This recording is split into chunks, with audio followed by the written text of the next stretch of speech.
Okay, good Sunday morning. And I just want to brief you on a very brief news item. First of all, the picture of the day. Just want to show you a model railroad picture from Choo Choo Barn in Pennsylvania a couple weeks ago. That's a night simulation.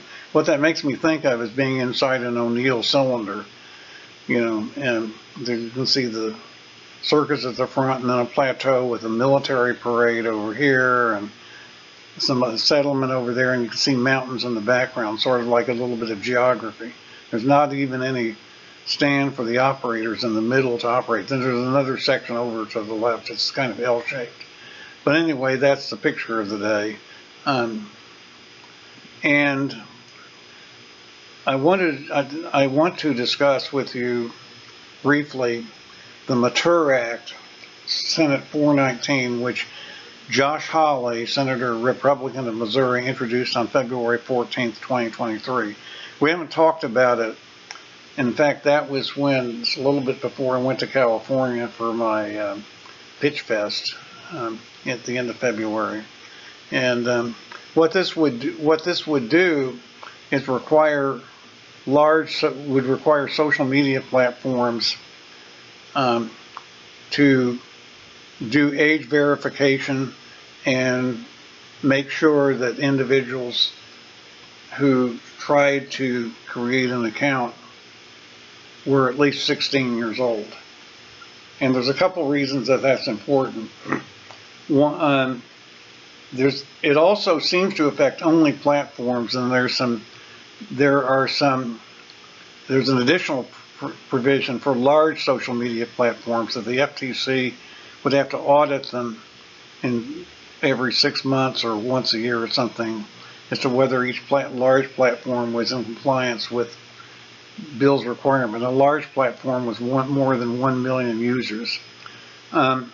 This does not appear from its writing to affect just ordinary websites like mine and my own name here.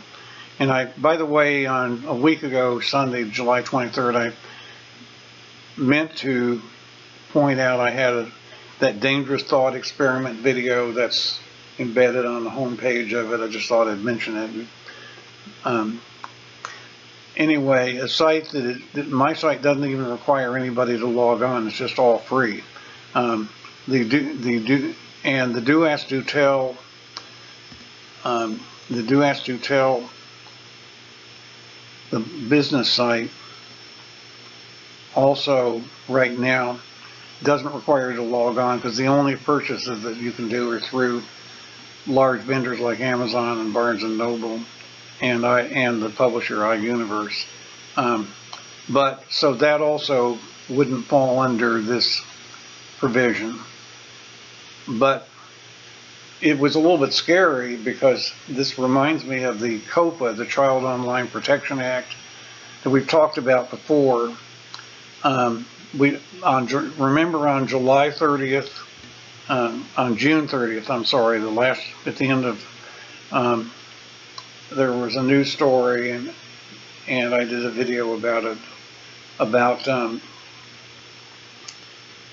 the fact that Virginia now had a law making adult sites liable if a child was damaged by visiting them, and if they didn't require age verification ID. And then there are states like Utah and Louisiana, and there might be others coming on, that have similar laws requiring child verification. Now that could affect even a flat site like mine if it had particularly if it actually have what is normally understood as adult content, in other words, porn, which it doesn't.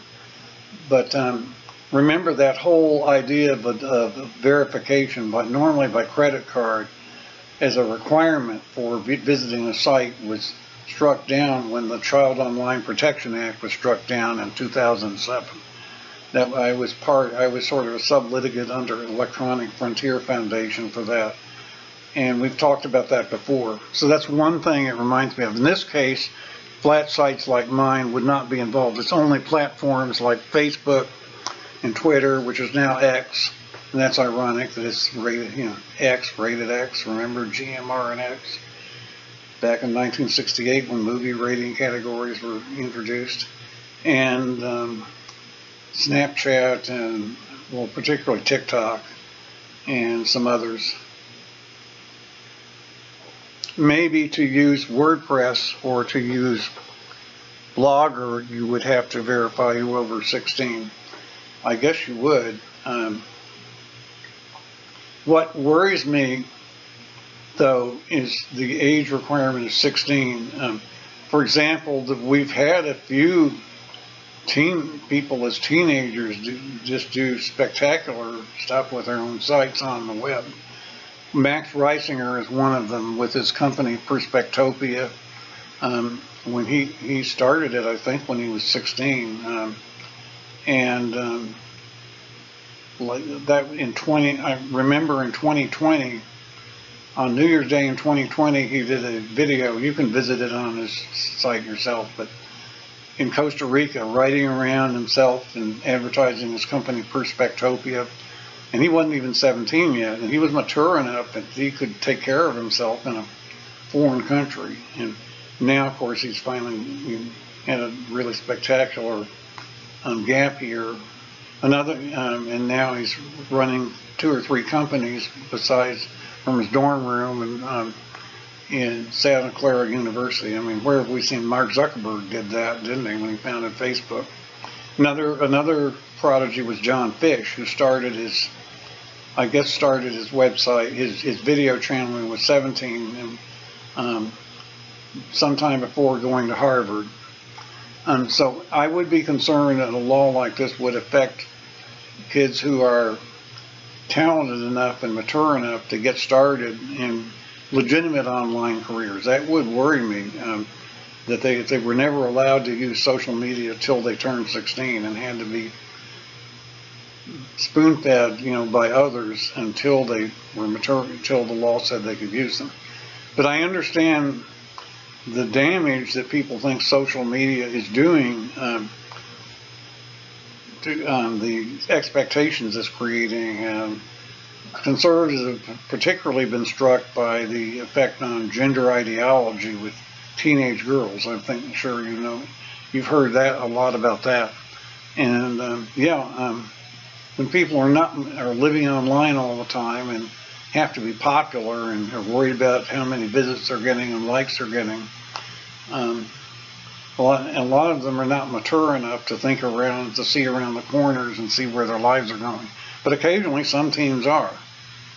And then there's also the fact that theoretically girls actually mature faster than boys do, or reach puberty sooner than boys do, but that doesn't seem to hold in these exceptional cases. But that's what I wanted just to call your attention today. It is S419. It's called the Mature Act, and I think it's at the top of the page, and it's the Making Age Verification Technology Uniform, Robust, and Effective Act, or the Mature Act. So I just wanted you to be aware of that. And that is my thought for the day. And thank you very much for listening.